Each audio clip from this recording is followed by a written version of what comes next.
পাকিস্তানি বিমানের জন্য বন্ধ করা হলো ভারতীয় আকাশ সীমা। পেহেলগাঁও হামলার আবহে গত বৃহস্পতিবার ভারতীয় বিমানের জন্য নিজেদের আকাশ সীমা বন্ধ করেছিল পাকিস্তান। 6 দিন পরে সেই একই পদক্ষেপ করল ভারতও। জানা গিয়েছে আপাতত 24শে মে পর্যন্ত পাক বিমানের জন্য বন্ধ থাকবে ভারতের আকাশ সীমা। যাত্রীবাহী এবং সামরিক কোনো পাক বিমান ভারতের আকাশ সীমায় প্রবেশ করতে পারবে না, এই মর্মে নির্দেশিকা জারি করা হয়েছে।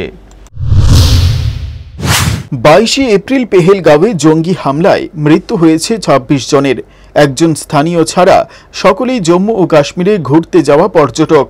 তদন্তে উঠে এসেছে নিরীহ সাধারণ মানুষের উপর সন্ত্রাসবাদী হামলা চালিয়েছে পাক মদতপুষ্ট জঙ্গিরা।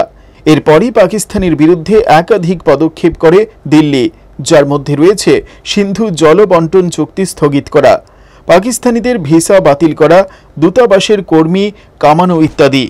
পাল্টা ভারতীয় উড়ান সংস্থাগুলিকে নিজেদের আকাশ সীমায় প্রবেশ করতে না দেওয়ার সিদ্ধান্ত নিয়েছে পাকিস্তান। তবে পাকিস্তানি বিমানগুলোর জন্য এতদিন খোলা ছিল ভারতের আকাশ সীমা। যদিও প্রশাসনের অন্দরে চিন্তা ভাবনা চলছিল পাক বিমানের জন্য ভারতের আকাশ সীমা বন্ধ করে দেওয়া উচিত কিনা। অবশেষে বুধবার রাতে ঘোষণা করা হয় পাকিস্তানের কোনো বিমান ভারতের আকাশ সীমায় প্রবেশ করতে পারবে না। 30শে এপ্রিল থেকে এই সিদ্ধান্ত কার্যকর হয়েছে। আগামী 24শে মে পর্যন্ত বলবৎ থাকবে এই নির্দেশিকা।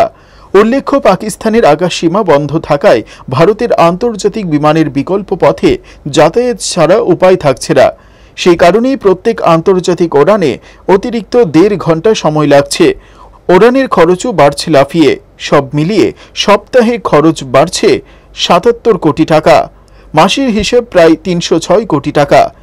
এবার সে একই ফল ভুগবে পাকিস্তানি উড়ানগুলিও।